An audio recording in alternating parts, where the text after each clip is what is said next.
S'il vous est déjà arrivé d'étudier sérieusement une œuvre d'art, comme une œuvre littéraire, une pièce de théâtre ou un film, vous savez bien qu'il y a une grande différence entre le fait d'apprécier tout simplement cette œuvre d'art et le fait de l'analyser dans le détail. Analyser méticuleusement une œuvre d'art peut s'avérer être un travail laborieux, contraignant, très différent de ce qu'on fait quand on le fait pour le loisir. Mais en fin de compte, vous et moi, nous savons très bien qu'il y a une grande richesse qui découle de cette façon d'examiner dans le détail une œuvre d'art, si bien qu'il n'y a pas grand-chose qui puisse remplacer une telle approche. Or, souvent, lorsque les chrétiens abordent le Nouveau Testament, ils constatent quelque chose de similaire. Nous avons de la joie à lire des textes régulièrement, tel passage tel jour, tel autre passage tel autre jour. Mais la richesse qu'on peut tirer d'une étude méthodique du Nouveau Testament et de la théologie du Nouveau Testament est irremplaçable. Ceci est la première leçon de la série « Le Royaume et l'Alliance » dans le Nouveau Testament. Dans cette série, nous allons parler de théologie au sens le plus traditionnel du terme, c'est-à-dire que pour nous, la théologie du Nouveau Testament va désigner tout ce que le Nouveau Testament nous apprend sur Dieu et sur d'autres sujets en rapport avec Dieu. Cette première leçon, nous l'avons intitulée « Pourquoi étudier la théologie du Nouveau Testament ?» Dans cette leçon, nous allons voir pourquoi il est important de ne pas s'arrêter à une connaissance superficielle du Nouveau Testament et pourquoi il faut aller plus loin en étudiant de manière approfondie et détaillée la théologie du Nouveau Testament. Dans 2 Timothée, chapitre 2, verset 15, l'apôtre Paul évoque le fait qu'il est difficile de bien comprendre la théologie du Nouveau Testament et que cela demande des efforts. Voici ce qu'il dit à Timothée. « Efforce-toi de te présenter devant Dieu comme un homme qui a fait ses preuves, un ouvrier qui n'a pas à rougir et qui dispense avec droiture la parole de la vérité. » Bien sûr, il y a beaucoup d'éléments de la théologie du Nouveau Testament qui sont relativement simples à comprendre. Mais Paul dit clairement qu'il n'est pas toujours facile de bien comprendre les Écritures. Timothée est appelé à être un ouvrier qui dispense avec droiture la parole de la vérité.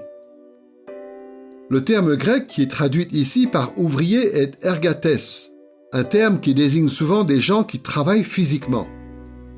Ce que la métaphore de Paul implique, c'est que pour bien assimiler la théologie du Nouveau Testament, il faut parfois fournir beaucoup d'efforts. Mais si l'étude de la théologie du Nouveau Testament est si difficile, pourquoi le faire ? Je trouve vraiment intéressant que Paul, dans sa lettre à Timothée, et en l'espace de quelques phrases, affirme d'une part que les Écritures ont été données par l'Esprit de Dieu, elles ont été inspirées ou soufflées par Dieu. Mais ensuite, Paul dit à Timothée, « Étudie, travaille dur, afin de te présenter comme un ouvrier de Dieu qui a fait ses preuves. Étudie les Écritures et dispense-les avec droiture. » En fait, les Écritures reflètent cette relation d'alliance que nous avons avec Dieu. Il y a d'une part l'initiative miséricordieuse de Dieu qui a bien voulu nous parler, mais il y a aussi d'autre part notre responsabilité qui consiste à répondre à sa parole. Et puisqu'il nous a révélé sa parole en utilisant un langage que nous pouvions comprendre, c'est-à-dire qu'il s'est accommodé à notre situation, en parlant à travers des auteurs humains et en utilisant des genres littéraires, des langues et des modes d'expression qui étaient familiers aux gens de l'époque, puisque Dieu a fait cela, nous devons à notre tour travailler dur en vue d'apprendre ces langues et en vue de comprendre comment fonctionnent les différents genres littéraires, c'est-à-dire comment fonctionne un récit historique par rapport à un texte poétique ou par rapport à une correspondance personnelle, car ces différents genres littéraires et ces différents modes d'expression existent dans les Écritures. La Bible doit être comprise dans son contexte. Et pour cela, il peut être important aussi, par exemple, de voir les différentes manières dont les auteurs du Nouveau Testament utilisent des passages de l'Ancien Testament, ce qui nous permet de comprendre comment on appliquait des textes anciens à certaines situations particulières. Donc Paul dit à Timothée à la fois que les Écritures sont inspirées de Dieu par le Saint-Esprit et en même temps que Timothée et nous, à sa suite, nous devons travailler dur et étudier beaucoup pour nous présenter comme des ouvriers qui avons fait nos preuves et qui dispensons avec droiture les Écritures. Nous allons aborder cette question de pourquoi étudier la théologie du Nouveau Testament sous 2 angles. D'abord, nous allons voir combien il est important de comprendre l'inspiration et l'autorité du Nouveau Testament. Et deuxièmement, nous tâcherons de voir comment appréhender la continuité et la discontinuité qui existent entre l'époque du Nouveau Testament et la nôtre. Commençons par l'inspiration et l'autorité du Nouveau Testament. Nous allons considérer l'inspiration et l'autorité du Nouveau Testament en relevant, pour commencer, quelques affirmations de la Bible elle-même qui établissent que le Nouveau Testament est inspiré de Dieu et fiable. Ensuite, nous apporterons quelques précisions par rapport à ces notions d'inspiration et d'autorité. Commençons donc par quelques affirmations de la Bible sur ces points qui sont d'une très grande importance pour les chrétiens.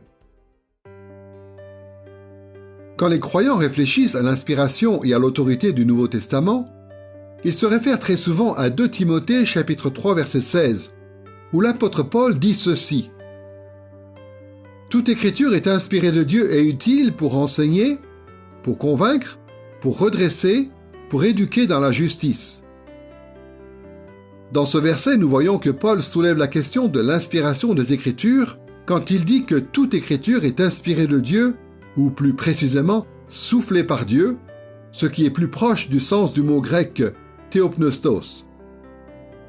Paul soulève aussi la question de l'autorité des Écritures quand il dit que toute écriture est utile pour enseigner, pour convaincre, pour redresser, pour éduquer dans la justice.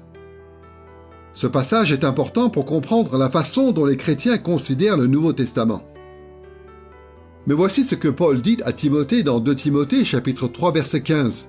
« Depuis ton enfance, tu connais les écrits sacrés, ils peuvent te donner la sagesse en vue du salut par la foi en Christ Jésus. » À proprement parler, les écrits sacrés auxquels Paul fait référence ici et que Timothée connaît depuis son enfance ne désignent pas le Nouveau Testament dans ce passage, mais l'Ancien Testament.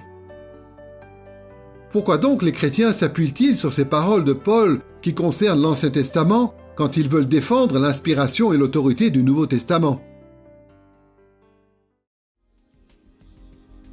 Nous allons nous intéresser à quelques affirmations que contient la Bible elle-même, 3 en particulier, qui vont nous aider à voir en effet que le Nouveau Testament est inspiré et parfaitement fiable. D'abord, nous allons considérer la façon dont Jésus a appelé les 12 disciples. Deuxièmement, nous réfléchirons au rôle qu'ont eu les apôtres et les prophètes et qui a consisté à poser un fondement. Et troisièmement, nous parlerons de l'inspiration et de l'autorité qui caractérisent les livres du Nouveau Testament eux-mêmes. Pour commencer, voyons ce que nous pouvons apprendre sur l'inspiration et l'autorité du Nouveau Testament à partir de la façon dont Jésus a appelé les 12 disciples. Lorsque Jésus a commencé à constituer un nouveau reste fidèle parmi le peuple de Dieu, en vue d'accomplir le projet de Dieu à travers Israël, il a mis à part un groupe de 12 disciples. Dans les évangiles, il est clair que Jésus a voulu distinguer ces 12 disciples des autres personnes qui le suivaient.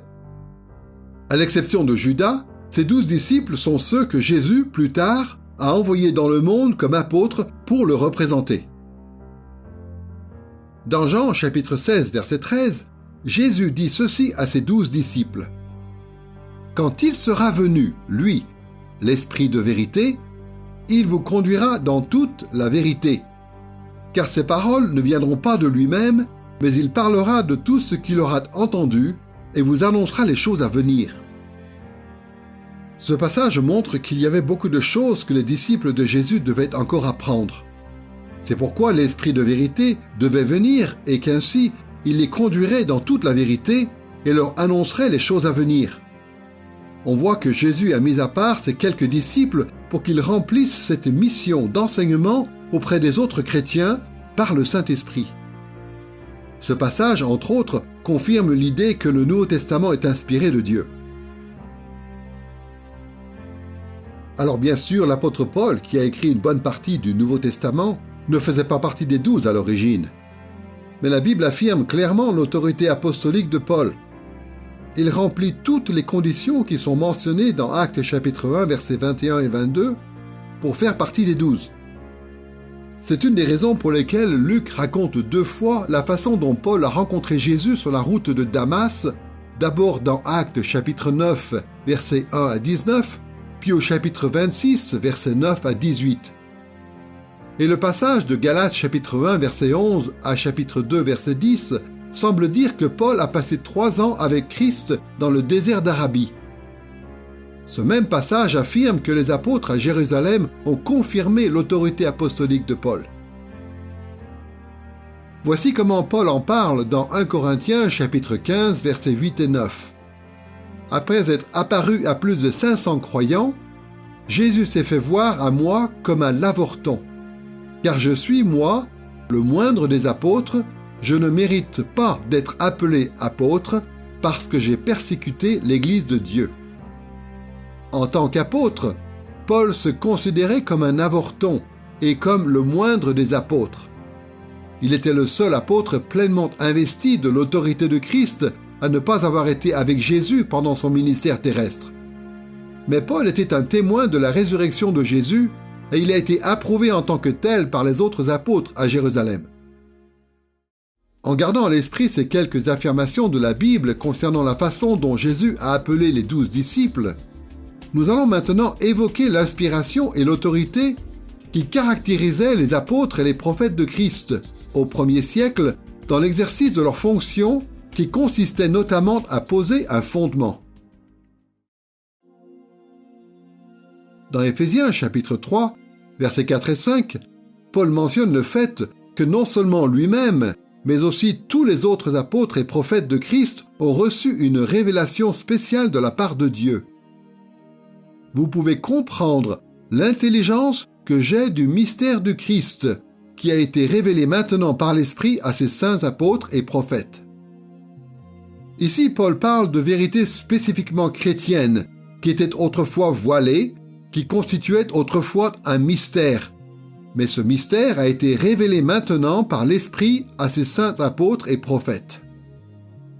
Ce n'est donc pas surprenant si, dans Éphésiens chapitre 2, versets 20 et 21, Paul évoque les apôtres et les prophètes du 1er siècle en disant ceci. « Vous, qui constituez l'Église, avez été édifiés sur le fondement des apôtres et des prophètes, Jésus-Christ lui-même étant la pierre de l'angle. En lui, tout l'édifice bien coordonné s'élève pour être un temple saint dans le Seigneur. » D'après ce passage, Dieu est en train de faire de l'Église un temple saint dans le Seigneur et Jésus-Christ en est la pierre de l'angle. Mais notez bien la façon dont Paul parle des apôtres et des prophètes comme étant le fondement de l'Église. Ce que cela veut dire, c'est que Dieu fait reposer l'Église de Christ sur les enseignements infaillibles des apôtres et des prophètes. Et comme on vient de le voir dans un autre verset, les enseignements des apôtres et des prophètes tiennent leur autorité du Saint-Esprit qui les a inspirés. Sur cette question de l'inspiration et de l'autorité du Nouveau Testament, nous venons donc de voir quelques affirmations de la Bible elle-même concernant les 12 disciples de Jésus, puis concernant le fondement qu'ont posé les apôtres et les prophètes de Christ. Nous allons voir maintenant que les apôtres eux-mêmes mettaient les livres du Nouveau Testament sur le même plan que les Écritures de l'Ancien Testament. Cette réalité apparaît à plusieurs endroits dans le Nouveau Testament, mais nous allons prendre seulement 2 exemples. Pour commencer, Paul écrit ceci dans 1 Timothée chapitre 5 verset 18. « Car l'Écriture dit, tu n'émuselleras pas le bœuf qui foule le grain, et l'ouvrier mérite son salaire. » Ce verset peut nous sembler un peu incongru, mais il est important pour le sujet qui nous intéresse, dans la mesure où Paul commence en disant « Car l'Écriture dit ». Ensuite, Paul cite 2 passages différents. La première citation, « Tu n'émuselleras pas le bœuf qui foule le grain », renvoie à Deutéronome chapitre 25 verset 4 dans l'Ancien Testament. Mais la deuxième citation, « L'ouvrier mérite son salaire », vient de Luc chapitre 10 verset 7. Cette corrélation entre l'autorité de l'Ancien Testament et l'autorité du Nouveau montre que Paul mettait les écrits des apôtres et des prophètes de Christ sur le même plan que les Écritures de l'Ancien Testament. On constate quelque chose de similaire dans 2 Pierre chapitre 3, versets 15 et 16, où l'apôtre Pierre dit ceci. Paul vous l'a aussi écrit selon la sagesse qui lui a été donnée. C'est ce qu'il fait dans toutes les lettres où il parle de ces sujets et où se trouvent des passages difficiles à comprendre dont les personnes ignorantes et mal affermies tordent le sens comme elles le font du reste des Écritures. Dans ce passage, Pierre reconnaît que Paul écrit selon la sagesse qui lui a été donnée, sous-entendu par Dieu. Autrement dit, les écrits de Paul font autorité puisqu'ils viennent de Dieu. Mais il faut aussi remarquer la façon dont Pierre dit que les adversaires de la foi chrétienne tordent le sens des lettres de Paul, comme ils le font du reste des Écritures. Dans le contexte général des épîtres de Pierre, les Écritures désignent normalement les Écritures de l'Ancien Testament. Ce que nous voyons ici, c'est que Pierre considère les écrits du Nouveau Testament comme ayant la même inspiration et la même autorité que l'Ancien Testament. La Bible affirme donc l'inspiration et l'autorité du Nouveau Testament en tant que parole de Dieu destinée à son Église. Jésus lui-même a promis à ses apôtres que le Saint-Esprit les conduirait dans la vérité. Et il a confié à ses apôtres et à ses prophètes une autorité particulière pour qu'ils constituent le fondement de l'Église. Et de la même façon que le peuple de Dieu avait reçu les Écritures de l'Ancien Testament comme parole inspirée et infaillible de Dieu, l'Église aussi était appelée à reconnaître l'inspiration et l'autorité des écrits des apôtres et des prophètes de Christ. Nous venons donc de voir quelques affirmations de la Bible, parmi de nombreuses autres, qui établissent l'inspiration et l'autorité du Nouveau Testament. Nous devons maintenant apporter quelques précisions sur le sens de ces termes. Il arrive que les chrétiens se méprennent sur le sens des termes inspiration et autorité appliqués au Nouveau Testament. Il est donc important non seulement d'affirmer que ces notions sont vraies, mais aussi de s'assurer qu'on a bien compris ce qu'elles veulent dire. Nous allons donc apporter quelques précisions relatives à ces deux caractéristiques du Nouveau Testament. D'abord, nous allons voir ce que signifie plus précisément l'inspiration du Nouveau Testament, et deuxièmement, nous parlerons de l'autorité du Nouveau Testament. Commençons par l'inspiration du Nouveau Testament. Tout au long de l'histoire, il y a eu des gens qui se sont dits disciples de Christ tout en ayant des avis différents par rapport à l'idée que le Nouveau Testament a été inspiré de Dieu ou soufflé par Dieu. Ces différentes positions constituent un spectre assez large.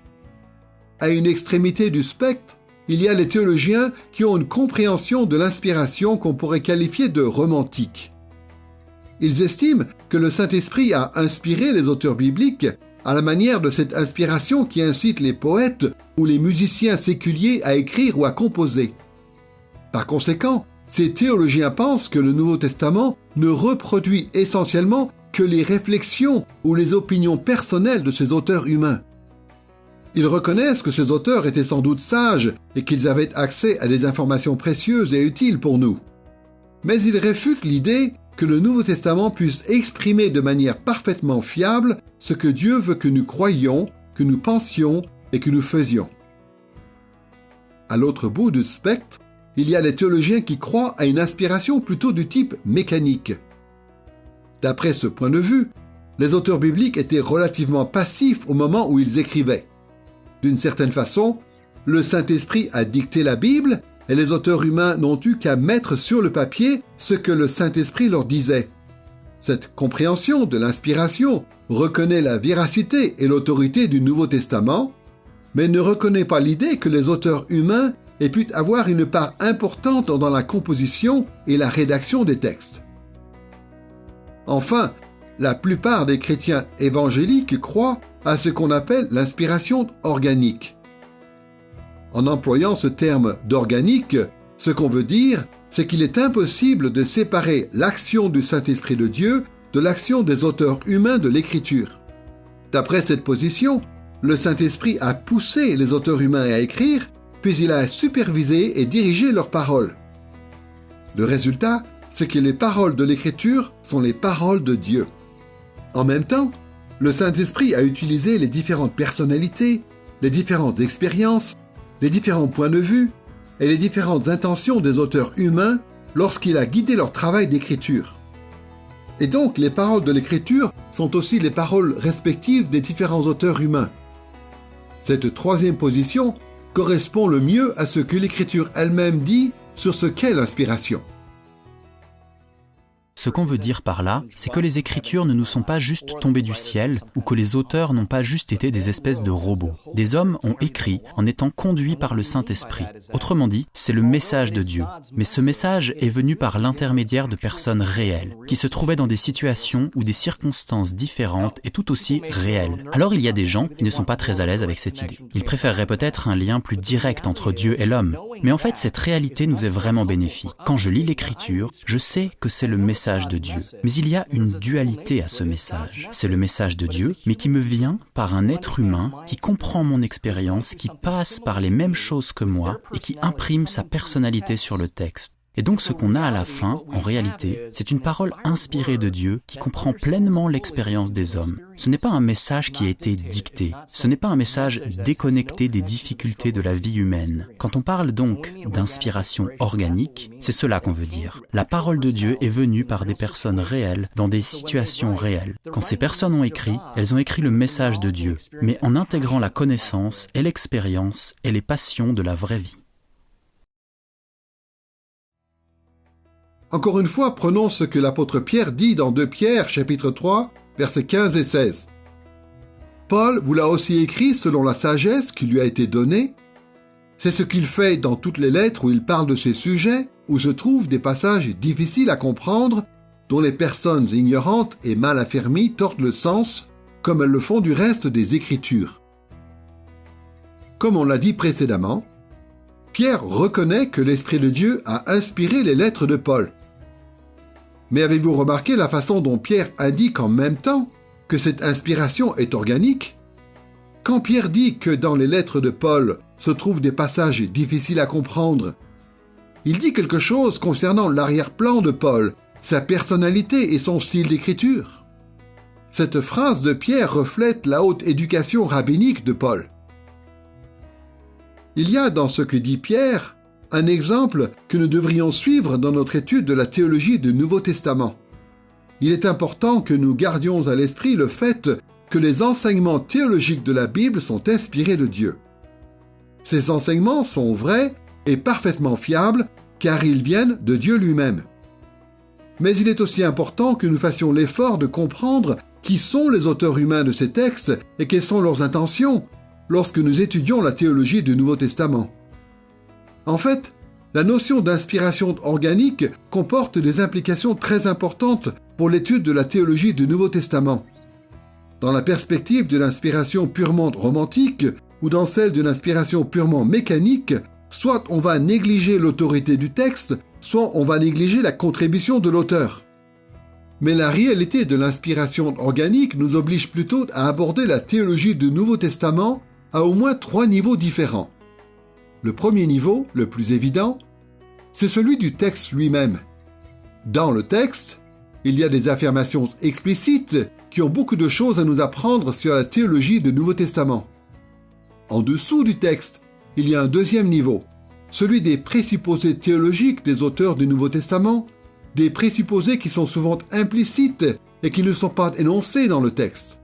Il nous revient d'étudier l'arrière-plan des auteurs et leur a priori théologique. Et nous devons essayer de voir en quoi leur arrière-plan et leurs croyances influencent ce qu'ils écrivent. Enfin, à un troisième niveau, qui se trouve cette fois au-dessus du texte, nous devons réfléchir aux intentions implicites des auteurs. Autrement dit, dans quel but tel ou tel auteur écrit-il ceci à ses destinataires? Parfois, les auteurs du Nouveau Testament disent très clairement et spécifiquement ce qu'ils espèrent produire chez leurs destinataires. Mais le plus souvent, ils s'attendent à ce que leurs destinataires déduisent par eux-mêmes ce qui est impliqué dans le texte.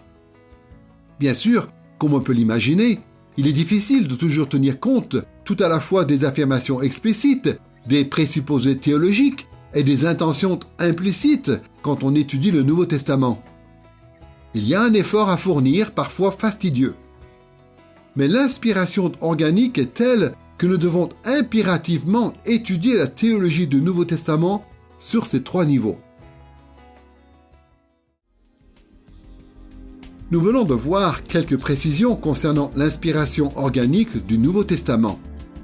Maintenant, nous allons préciser ce que signifie l'autorité des Écritures du Nouveau Testament et comment nous devrions répondre à cette autorité aujourd'hui. Tous les chrétiens évangéliques croient, avec raison, que notre vie est soumise à l'autorité du Nouveau Testament. Mais il est important de bien comprendre quelle est la nature de cette autorité. Malheureusement, beaucoup de croyants bien intentionnés oublient que le Nouveau Testament ne nous a pas été adressé directement. Pour le dire autrement, le Nouveau Testament a été écrit pour nous, mais pas directement à nous. Nous savons bien que le Nouveau Testament a été écrit il y a de nombreux siècles et qu'il a été donné à l'origine aux gens qui vivaient à cette époque. Mais cette réalité est souvent négligée dans la façon dont nous recevons l'autorité du Nouveau Testament. Il y a donc quelque chose de très important à dire concernant l'autorité du Nouveau Testament. C'est que la théologie du Nouveau Testament fait pleinement, mais indirectement autorité dans la vie des chrétiens d'aujourd'hui. Cette réalité implique que nous soyons toujours prêts à rechercher autant que possible ce que les textes du Nouveau Testament voulaient dire pour leur destinataire d'origine. Quand les chrétiens commencent à lire le Nouveau Testament, ils sont généralement séduits par le caractère relativement simple de ses enseignements. Ils lisent des phrases comme « Jésus est Seigneur »,« Repentez-vous et croyez à l'Évangile »,« Aimez-vous les uns les autres » et toutes sortes d'autres affirmations essentielles. Et il n'y a pas tellement matière à réflexion pour ce qui est des circonstances historiques, de la personnalité ou de l'intention des auteurs.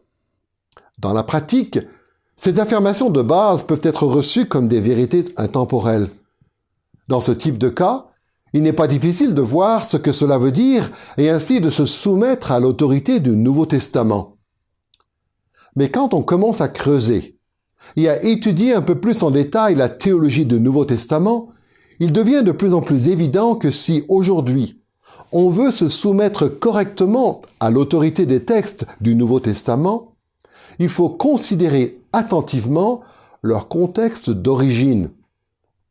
Il faut que nous réfléchissions aux arrière-plans respectifs des auteurs, aux circonstances dans lesquelles ils se trouvent et à leurs intentions précises. Alors, et seulement alors, nous pourrons soumettre correctement notre vie à l'autorité du Nouveau Testament. Une des questions que les gens se posent, c'est comment faire pour reconnaître personnellement l'autorité du Nouveau Testament, alors qu'il a été écrit pour des gens d'une autre époque et d'un autre contexte. Alors avant tout, le Nouveau Testament fait autorité dans le sens où il a le droit ou le pouvoir d'exiger notre assentiment. Et d'autre part, entre ceux qui ont reçu à l'origine ces écrits canoniques et nous, il y a deux liens que l'on doit faire. D'abord, l'auteur divin de ces textes est le même hier, aujourd'hui et pour l'éternité. Nous aussi, nous sommes en relation avec le même Dieu. Et deuxièmement, en tant que disciples de Jésus-Christ, nous appartenons au peuple de l'Alliance, au peuple de Dieu. Et ce qui a été dit spécifiquement aux membres de ce peuple il y a de cela plusieurs siècles était censé nous inclure aussi en tant que destinataires, puisque nous appartenons nous aussi, avec eux, au peuple de Dieu, par Jésus-Christ notre Seigneur. Peut-être que l'analogie suivante peut nous aider à mieux comprendre. Les parents qui ont plusieurs enfants savent comment on exerce une autorité entière, mais souvent indirecte sur quelqu'un. Imaginez un parent qui gronderait son fils à cause de son mauvais comportement et qui lui dirait « Va t'asseoir dans le coin et réfléchis à ce que tu viens de faire ».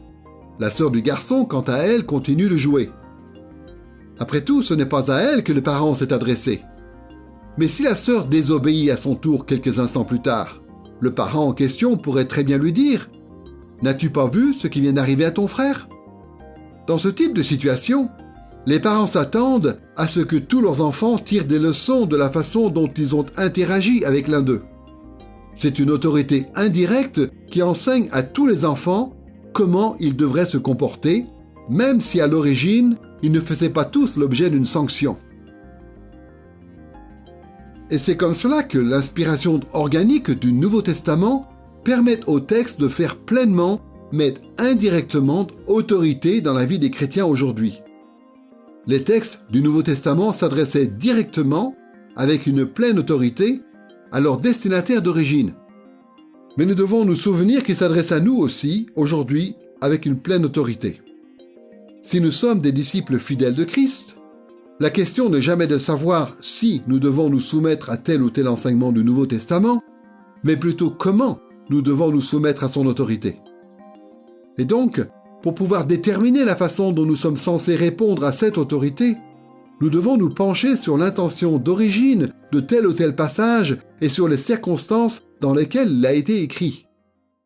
Question que les gens se posent parfois par rapport à la parole de Dieu, c'est la suivante. Comment est-ce qu'un message qui a été donné à des gens il y a 2000 ans peut s'appliquer à nous aujourd'hui? Comment ces textes peuvent-ils être la parole de Dieu pour nous? Eh bien justement, la clé, c'est de se rendre compte que même si ces textes n'ont pas été envoyés à nous, ils sont quand même la parole de Dieu pour nous. Et s'il y a une chose que tous les livres de la Bible, tous les genres littéraires de la Bible, toutes les différentes situations ont en commun, c'est que tout cela révèle qui est Dieu. Tout cela révèle qui nous sommes et notre relation à lui. Tout cela révèle pourquoi nous existons dans le monde, comment nous sommes censés répondre à Dieu et comment nous sommes censés agir les uns vis-à-vis des autres. Et donc en fin de compte, ce que l'Écriture nous permet de connaître, c'est le cœur de Dieu. Nous y découvrons qui Dieu est et quel est son projet. Et même si les textes ont été destinés à l'origine à des gens qui appartenaient à un contexte complètement différent du nôtre, même si les commandements qui leur ont été adressés ne s'appliquent pas directement à nous aujourd'hui, ces textes nous permettent quand même d'apprendre beaucoup de choses sur qui est Dieu, sur son projet, sur qui nous sommes et sur comment nous sommes censés répondre à Dieu. Donc en fin de compte, ce que je dirais, c'est que la Bible nous révèle le cœur de Dieu et le projet de Dieu. Et par conséquent, elle nous guide dans la façon dont nous sommes censés vivre avec Dieu et les uns avec les autres.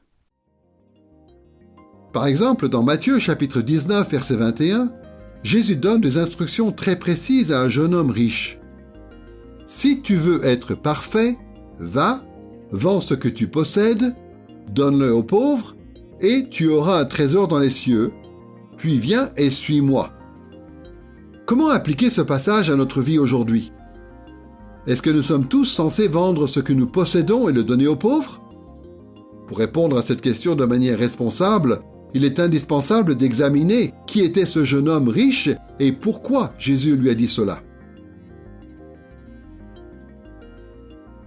Le titre que porte cet homme et la façon dont il s'adresse à Jésus montrent qu'il est probablement d'un arrière-plan juif et qu'il a une influence importante au niveau financier dans sa communauté.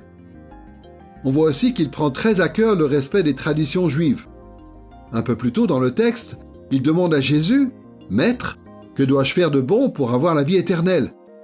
Et Jésus lui répond « Observe les commandements. » Et le jeune homme lui répond alors fièrement que c'est ce qu'il a fait. Jésus va donc ensuite s'intéresser en particulier à ce qui semble importer le plus pour cet homme, à savoir les richesses et le pouvoir. L'Écriture dit clairement que le fait d'avoir des richesses n'est pas en soi une mauvaise chose. Cela ne nous empêche pas d'être de vrais disciples de Christ. Cela dit, si nous voulons suivre Jésus, notre cœur doit toujours être disposé à renoncer à nos propres désirs dans le but de servir Dieu. On trouve un autre exemple de cette réalité dans Actes chapitre 5, versets 1 à 11, où Ananias et Saphira font semblant de donner tout leur argent à l'Église, alors qu'en réalité, ils en gardent secrètement une partie pour eux-mêmes. Ils ont péché, mais ce n'est pas parce qu'ils n'ont pas tout donné. Personne ne leur demandait de tout donner. C'est plutôt parce qu'ils ont menti concernant leur générosité, et cela dans le but d'être bien vus des autres. Lorsque Jésus dit au jeune homme riche qu'il doit vendre tout ce qu'il possède, son intention n'est pas de donner un enseignement sur l'argent en particulier. Jésus pointe plutôt la nécessité pour cet homme de sacrifier ce à quoi il est attaché. Jésus met précisément le doigt là où ça fait mal, en dénonçant ce à quoi cet homme n'est pas disposé à renoncer, à savoir ses richesses. Cet exemple nous aide à comprendre que si nous voulons nous soumettre à l'autorité de l'Écriture, nous devons tenir compte du contexte et de l'intention originelle des passages que nous lisons. Alors, nous pourrons vraiment réfléchir à comment mettre en pratique ce que Jésus a ordonné. Tout comme l'Ancien Testament, n'est pas un recueil de maximes intemporelles, dont la pertinence serait automatiquement évidente dans toutes les cultures. Ce n'est pas simplement de la philosophie, c'est-à-dire que l'on n'y trouve pas qu'un discours philosophique formulé de telle sorte qu'on pourrait le transcrire facilement dans n'importe quelle culture. Le Nouveau Testament est spécifique, il est historique. Et la raison pour cela est évidente. Dieu s'est révélé à la fois dans l'Ancien Testament et dans le Nouveau, et quand Dieu se révèle, il se révèle à des personnes spécifiques. Dieu ne se révèle pas par des généralités, qui en fin de compte n'auraient plus aucune pertinence pour qui que ce soit, puisque ce serait tellement général. En fait, Dieu s'est révélé à Abraham, à Isaac, à Jacob, à Moïse, à David, à Ésaïe, à Jérémie, et ensuite, par Jésus, il s'est révélé aux disciples, à Pierre, à Paul et aux autres. Ce sont des personnes spécifiques, dans des circonstances spécifiques. Et c'est inévitable. Dieu est le Créateur et la création existe dans l'espace et dans le temps. Et donc, quand Dieu se révèle, il doit forcément le faire dans l'espace et dans le temps. Jusqu'ici, dans cette leçon sur pourquoi étudier la théologie du Nouveau Testament, nous avons vu que l'inspiration et l'autorité du Nouveau Testament nous obligeaient à étudier autant que possible le contexte historique d'origine de chaque livre du Nouveau Testament. Maintenant, nous allons évoquer la continuité et la discontinuité qui existent entre notre époque et celle du Nouveau Testament. Imaginez qu'on vous offre un livre qui a été écrit il y a 500 ans. La langue serait un peu différente de celle d'aujourd'hui. Les différents concepts seraient présentés d'une manière qui pourrait vous paraître un peu inhabituelle. Les coutumes et les traditions mentionnées dans le livre vous sembleraient démodées. Mais en même temps, en y consacrant quelques efforts, vous pourrez peut-être voir qu'il y a en fait un lien entre ce livre et votre vie aujourd'hui. Même si un livre a été écrit il y a très longtemps, cela ne veut pas dire qu'il est complètement différent du monde dans lequel vous vivez maintenant. Un tel livre ne serait pas si étrange que vous ne pourriez pas le comprendre. Il faudrait peut-être y travailler.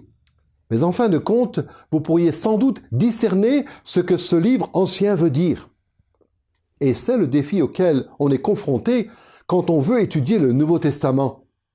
Il a été écrit il y a pratiquement 2000 ans. Et par conséquent, son langage, ses concepts, ses coutumes et ses traditions ne sont pas ceux de notre monde moderne.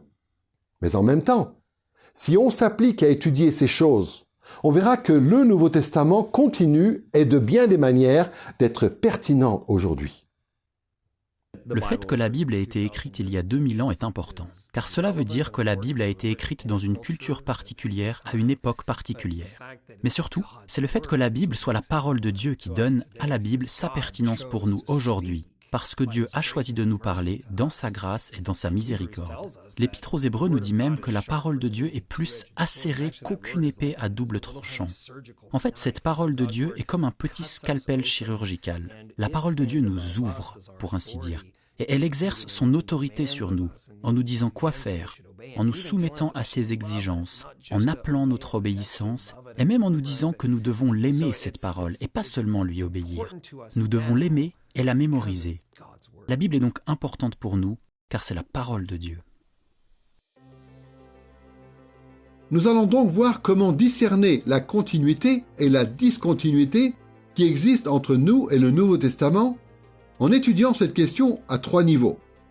D'abord au niveau de l'époque, puis au niveau de la culture, et enfin au niveau des personnes.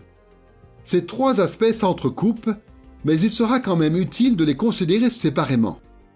Pour commencer, il y a certains éléments importants à relever au niveau de l'époque. Dans l'histoire biblique, on peut discerner plusieurs époques, c'est-à-dire des périodes de l'histoire qui sont définies en fonction d'éléments de la révélation divine qui distinguent ces périodes les unes des autres. Alors bien sûr, il y a toutes sortes de façons de diviser l'histoire, et aucune période n'est complètement distincte de ce qui la précède, ni de ce qui suit. Néanmoins, il est très courant de diviser l'histoire biblique de la manière suivante. D'une part, l'époque du Nouveau Testament, d'autre part, les différentes époques de l'Ancien Testament. La période du Nouveau Testament est identifiée à la période de la Nouvelle Alliance. Cette époque commence lors de la première venue de Christ et se poursuit jusqu'à son retour. Il y a une unité à cette ère de la Nouvelle Alliance dans la mesure où c'est la période messianique. C'est la période où Jésus, le fils de David, règne de la part de Dieu. Nous allons relever différents éléments au niveau de l'époque qui sont importants pour l'étude de la théologie du Nouveau Testament. Et pour commencer, nous allons voir plusieurs éléments de continuité qui unifient l'ère de la Nouvelle Alliance. Dans un deuxième temps, nous parlerons des éléments de discontinuité qui existent aussi au niveau de l'époque. Commençons par les éléments de continuité. Il y a beaucoup d'éléments de continuité au niveau de l'époque entre notre situation aujourd'hui et celle du Nouveau Testament lorsqu'il a été écrit. Un des points communs les plus évidents se trouve dans le fait que les chrétiens aujourd'hui servent le même Dieu que les chrétiens du premier siècle. La théologie systématique traditionnelle met souvent en avant l'idée que Dieu est immuable, c'est-à-dire qu'il ne change pas conformément à ce qu'enseignent les Écritures. La théologie systématique met ainsi l'accent sur les attributs inaltérables de Dieu, sur son plan éternel et sur les promesses irrévocables de son alliance, d'après les passages comme Nombre, chapitre 23, verset 19, Ésaïe, chapitre 46, verset 10, ou Jacques, chapitre 1, verset 17. Et puisque nous servons le même Dieu immuable, nous pouvons nous attendre à ce qu'il y ait certaines similitudes entre ce que Dieu exige de la part de son peuple dans le Nouveau Testament et ce qu'il exige de notre part aujourd'hui. Voici ce qui est dit dans Hébreux chapitre 13, versets 7 et 8. Souvenez-vous de vos conducteurs qui vous ont annoncé la parole de Dieu. Considérez l'issue de leur vie et imitez leur foi. Jésus-Christ est le même hier, aujourd'hui et pour l'éternité. Ici, l'auteur de l'Épître aux Hébreux exhorte ses destinataires à considérer l'issue de la vie de leurs conducteurs et à imiter leur foi. Et il appuie cette exhortation en leur rappelant l'immuabilité de Dieu lorsqu'il leur dit « Jésus-Christ est le même hier, aujourd'hui et pour l'éternité ». Autrement dit, ces gens peuvent être certains que s'ils imitent la foi des conducteurs qu'ils ont eus dans le passé, cela produira le même résultat dans leur vie présente, puisque Jésus est immuable. Tout comme les premiers destinataires du Nouveau Testament, nous aussi, nous vivons après que la mort de Christ a expié le péché une fois pour toutes. Nous sommes ressuscités avec lui, en vertu de sa résurrection, tout comme les croyants du premier siècle. Nous appartenons à l'époque où Dieu déverse son esprit de manière bien supérieure à ce qui se passait dans l'Ancien Testament. Nous sommes membres du même corps de Christ, avec la même mission qui consiste à diffuser les enseignements de Jésus jusqu'au bout du monde.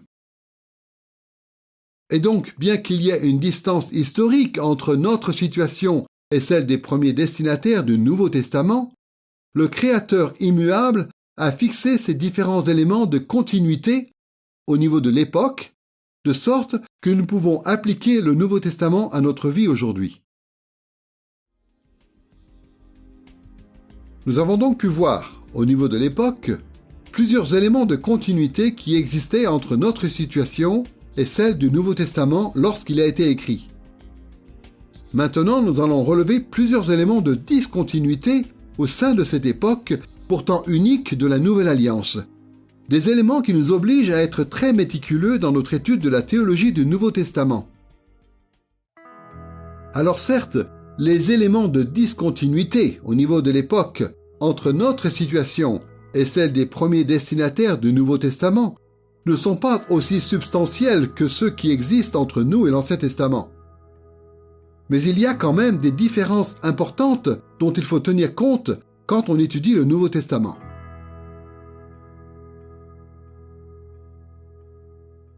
Dans Éphésiens chapitre 2 verset 20, l'apôtre Paul fait allusion à un élément de discontinuité qui figure parmi les plus importants lorsqu'il dit « Vous, qui êtes l'Église, avez été édifiés sur le fondement des apôtres et des prophètes, Jésus-Christ lui-même étant la pierre de l'angle. » Dans ce passage, Paul fait une distinction entre le fondement de l'Église, constitué des apôtres et des prophètes, Jésus-Christ lui-même étant la pierre de l'angle, et le reste de l'Église dans l'histoire.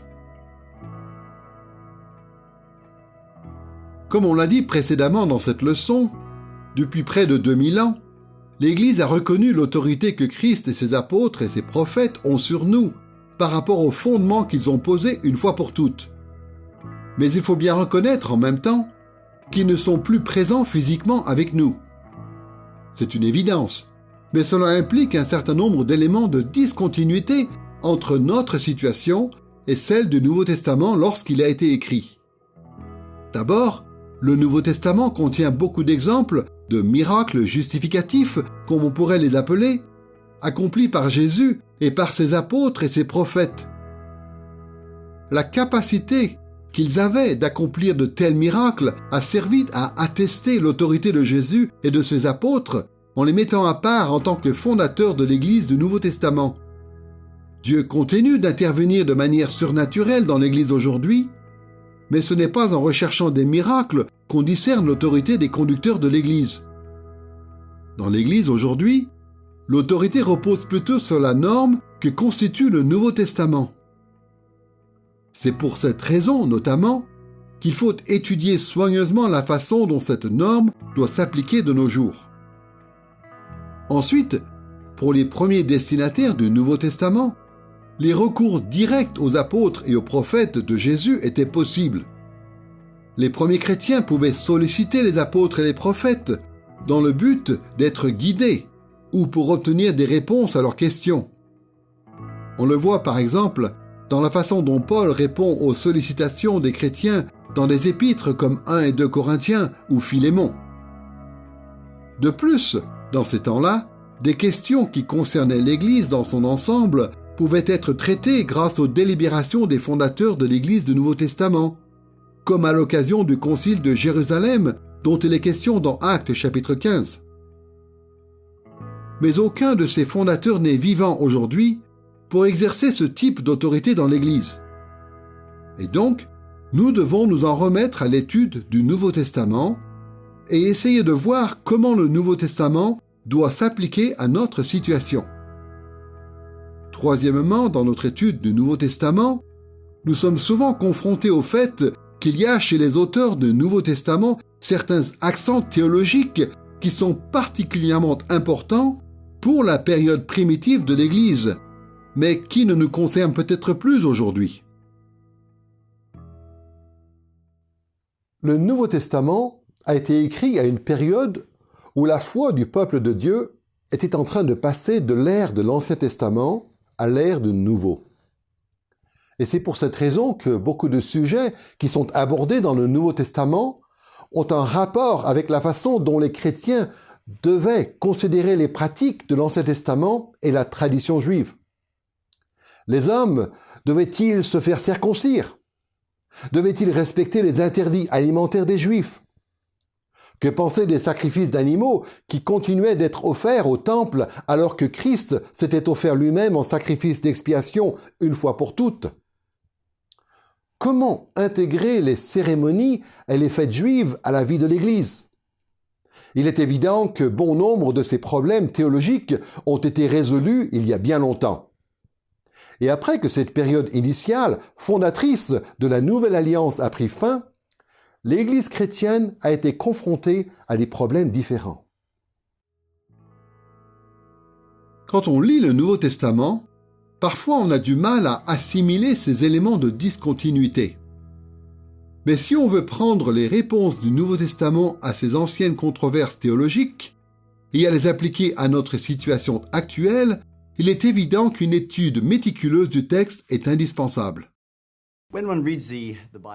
Quand on lit la Bible, il faut toujours replacer le texte dans son contexte. C'est quelque chose de très important à faire, parce que parfois, on ne se rend pas compte des problèmes auxquels les auteurs et les destinataires d'origine étaient confrontés, puisque ces problèmes sont tellement différents des nôtres. Donc par exemple, dans l'Ancien Testament, il y a tout le problème de la relation d'alliance entre Israël et Dieu. Les Israélites vivaient sous l'Ancienne Alliance.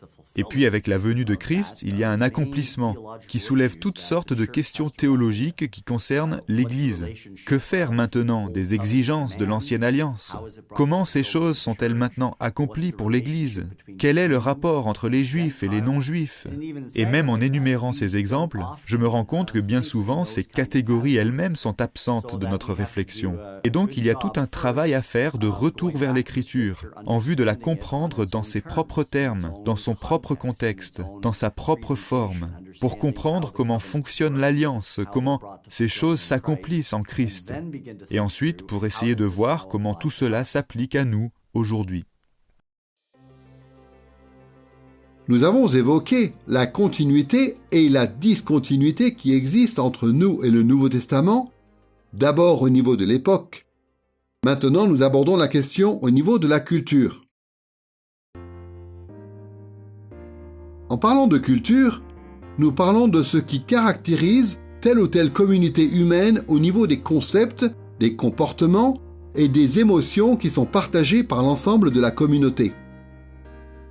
La culture s'exprime par exemple dans l'art, ou dans la mode, ou dans la technologie, ou dans les structures politiques, ou dans diverses conventions relatives à l'interaction entre les hommes. Et quand on étudie la théologie du Nouveau Testament, il faut tenir compte de cette dimension culturelle de la vie, à la fois au 1er siècle et de nos jours. Quand on fait ce travail de réflexion au niveau de la culture, il est important de distinguer à la fois des éléments de continuité et des éléments de discontinuité. Parfois, cette tâche est difficile. Et donc, il faut être prêt à étudier soigneusement la question. Pour commencer, voyons quels éléments de continuité on peut discerner au niveau de la culture.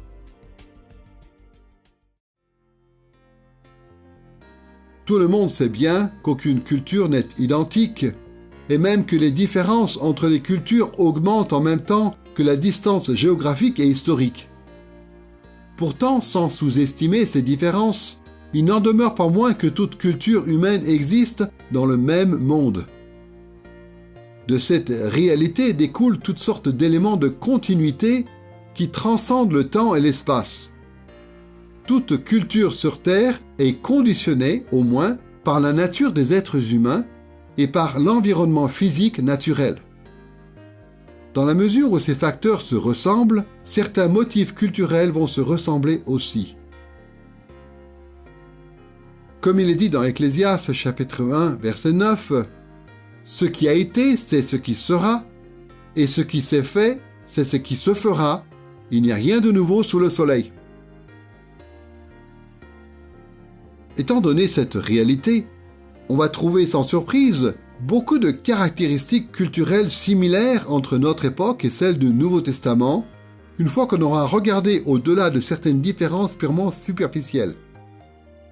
Par exemple, nous portons encore des vêtements, nous apprécions l'art, nous fondons des familles, nous établissons des gouvernements et nous punissons les crimes, tout comme le faisaient les gens lorsque le Nouveau Testament a été écrit. Et donc, de ce point de vue, on peut noter facilement un grand nombre de similitudes entre la culture du Nouveau Testament et la nôtre aujourd'hui.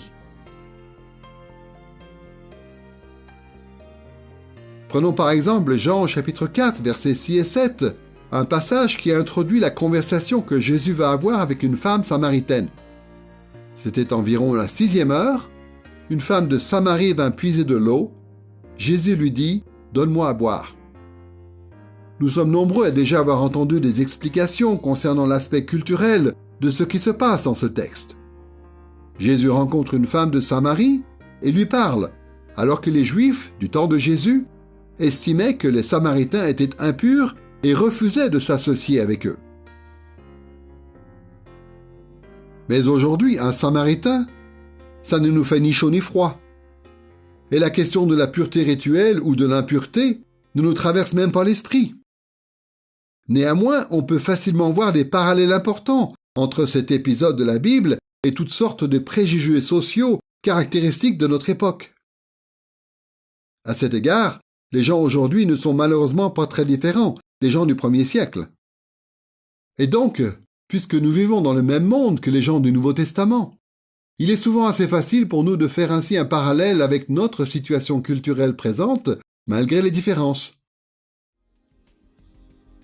Au niveau culturel, il est donc important de reconnaître qu'il y a des éléments de continuité entre la situation des premiers destinataires du Nouveau Testament et la nôtre. Mais il est aussi important d'apprendre à tenir compte de certains éléments de discontinuité pour bien comprendre la théologie du Nouveau Testament. Nous considérons que l'Écriture est la parole de Dieu et que l'auteur de l'Écriture, en fin de compte, c'est le Saint-Esprit. Souvent, par ces termes, nous exaltons l'Écriture. Et donc parfois, il y a des gens qui se demandent « Eh bien, pourquoi est-ce qu'on aurait besoin d'autre chose à part l'Écriture ? Pourquoi faudrait-il étudier la culture, le contexte et les langues d'origine ? Si on a les Écritures elles-mêmes, et si elles sont la parole de Dieu, est-ce que cela ne suffit pas ? Alors ce que nous disons, c'est que le Saint-Esprit est l'auteur ultime de ces textes, mais que le Saint-Esprit a aussi agi à travers des auteurs humains, de sorte que les Écritures nous sont parvenues dans un contexte historique. L'Écriture ne nous livre pas juste la vérité sous la forme d'une liste de propositions verbales. L'Écriture n'est pas un genre de code civil qui énumérerait toutes sortes de lois en nous disant « fais ceci, ne fais pas cela ». L'Écriture n'est pas juste un recueil de paroles de sagesse où les maximes ou les aphorismes et les proverbes se suivraient les uns après les autres pour nous livrer la vérité.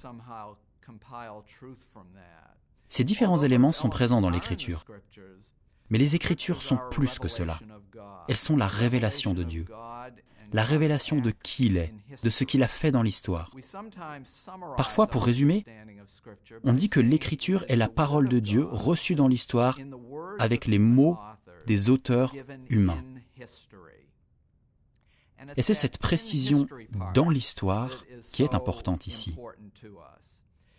Si on ne comprend pas le contexte culturel dans lequel les Écritures ont été données, si on ne comprend pas la langue d'origine, alors les Écritures peuvent être facilement mal interprétées.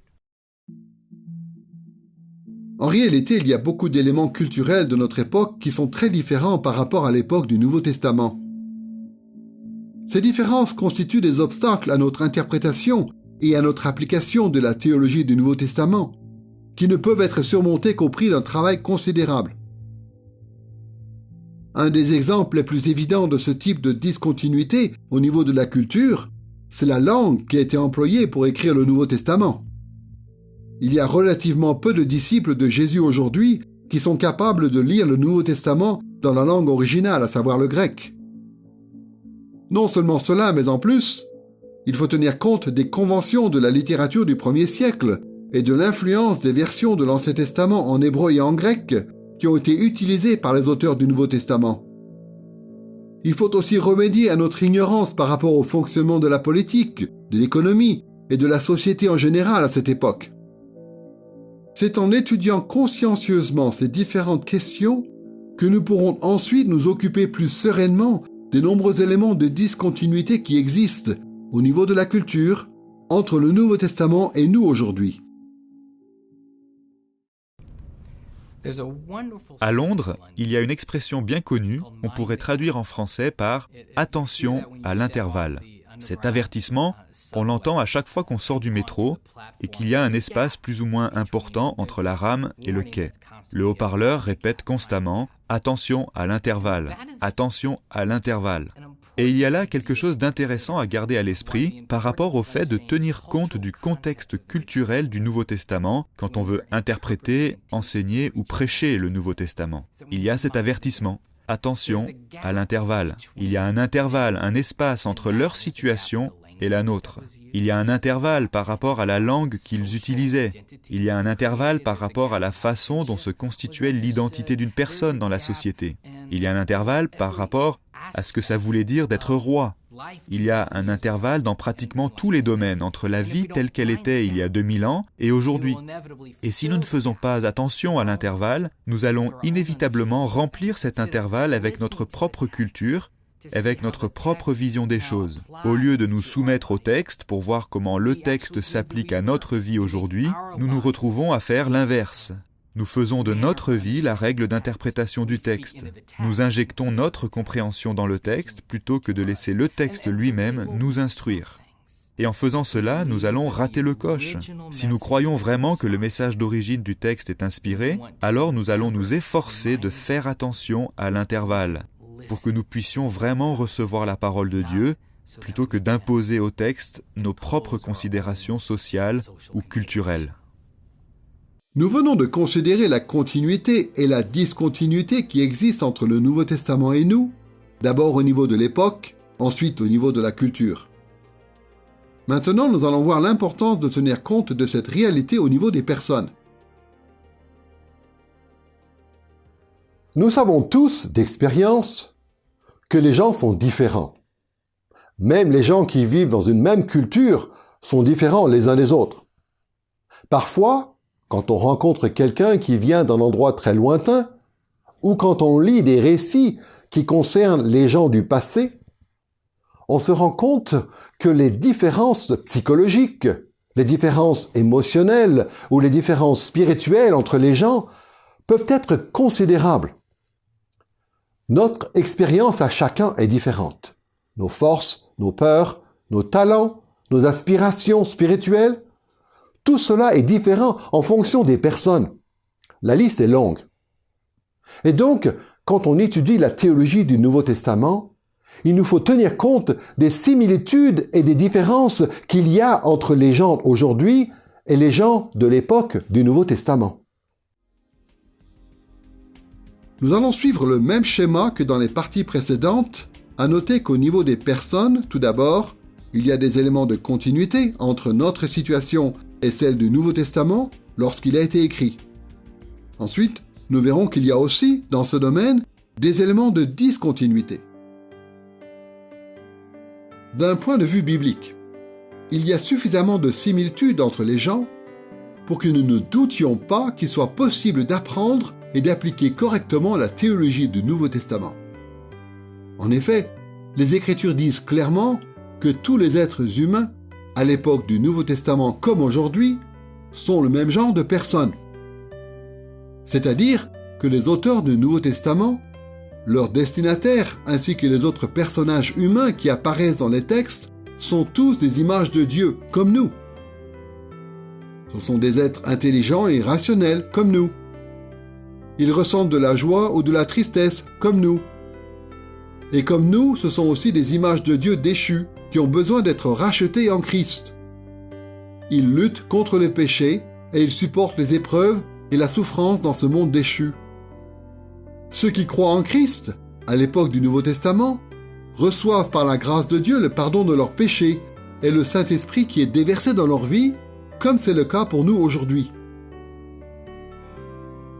Par exemple, dans Romains chapitre 9, versets 2 à 4, l'apôtre Paul parle de ce qu'il ressent à l'égard de ses frères juifs et il dit ceci. « J'ai une grande tristesse et un chagrin continuel dans le cœur, car je souhaiterais être moi-même anathème et séparé du Christ pour mes frères, mes parents selon la chair, qui sont les Israélites. » Dans ces versets, on découvre quelque chose de très personnel et de très émotionnel concernant Paul. Et le fonctionnement d'un être humain, depuis l'époque de Paul, n'a pas changé au point où aujourd'hui, nous ne pourrions pas avoir de l'empathie vis-à-vis de ce que Paul ressent.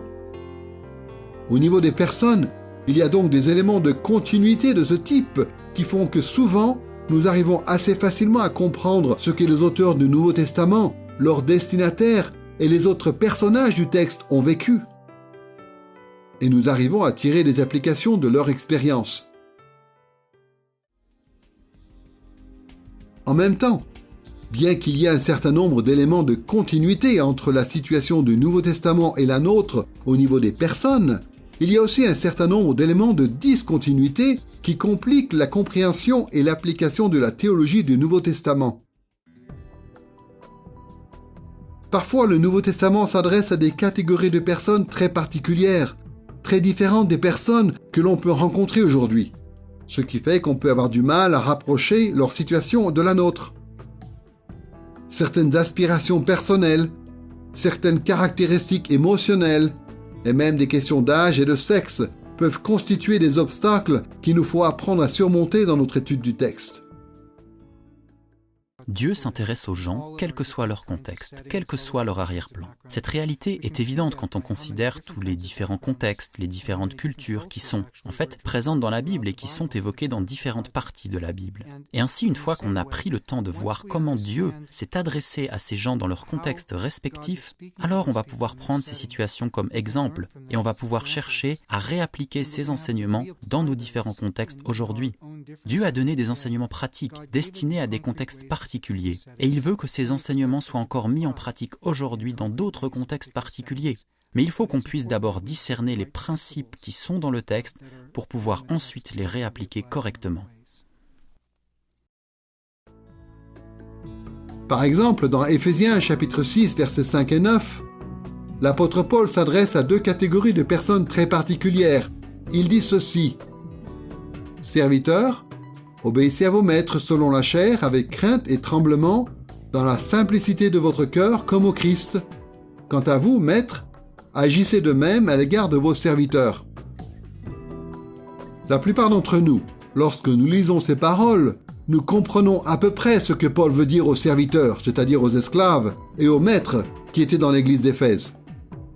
Mais en réalité, nous n'avons pas vraiment conscience des difficultés particulières auxquels ces frères et sœurs en Christ étaient confrontés, puisque la plupart d'entre nous n'avons jamais été ni esclaves ni maîtres. Ces gens-là étaient très différents de nous. C'est pour cette raison qu'il faut que nous travaillions dur pour comprendre quelle était l'expérience de ces gens au 1er siècle dans une ville comme Éphèse. Une fois ce travail accompli, alors nous pourrons faire les bons parallèles avec notre situation actuelle et nous pourrons mieux comprendre l'enseignement théologique de Paul dans ce passage. À chaque fois que l'on cherche à savoir comment mettre en pratique le Nouveau Testament, le mot-clé qu'il faut répéter tout le temps, c'est « contexte ». On aimerait bien que l'application de l'Écriture nous soit présentée sur un plateau, toute prête à l'emploi. Mais en fait, ce n'est pas comme ça et ça ne l'était même pas à l'époque du Nouveau Testament. J'ai toujours été fasciné par le fait que Paul, à un endroit, dit « Oui, Timothée, tu dois te faire circoncire, et cela à cause de l'Évangile ».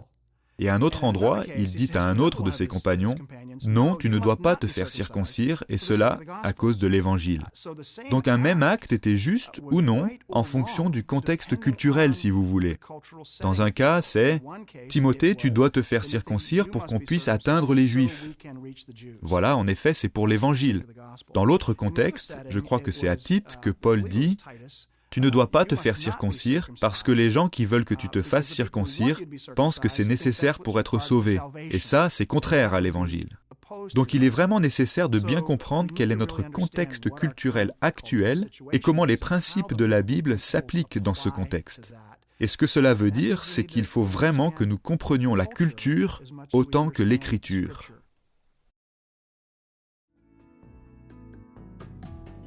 Les bien portants, les malades, les invalides, les forts, les faibles, les riches, les pauvres, les jeunes, les vieux, les pères, les mères, les frères et les sœurs à l'époque du Nouveau Testament devaient tous assimiler la théologie du Nouveau Testament d'une manière qui était adaptée à leur situation particulière à cette époque. D'une façon ou d'une autre, ces facteurs personnels, parmi d'autres, vont toujours avoir un effet sur la façon dont nous allons, à notre tour, appliquer la théologie du Nouveau Testament à notre époque. Ces considérations relatives aux personnes et à leur situation nous incitent donc à étudier le Nouveau Testament avec beaucoup de sérieux. Dans cette leçon, nous nous sommes posé la question pourquoi étudier la théologie du Nouveau Testament. Nous avons considéré l'inspiration et l'autorité du Nouveau Testament et nous avons vu qu'il fallait se consacrer à cette étude parce que le Nouveau Testament est inspiré, ou plutôt soufflé, par Dieu. Nous avons aussi examiné la continuité et la discontinuité qu'il y avait entre notre situation et celle du Nouveau Testament, au niveau de l'époque, de la culture et des personnes. Et nous avons vu que cette réalité avait des répercussions sur notre façon d'étudier, de comprendre et d'appliquer la théologie du Nouveau Testament.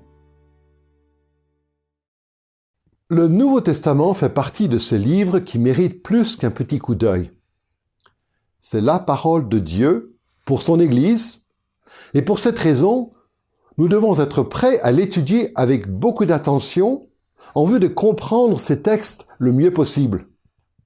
Dans les prochaines leçons, nous allons considérer plusieurs façons importantes de poursuivre ce but. En faisant cela, nous verrons qu'il y a beaucoup de bienfaits à tirer d'une étude consciencieuse de cette partie de la Bible. Et nous verrons encore et encore combien l'étude de la théologie du Nouveau Testament est une discipline indispensable.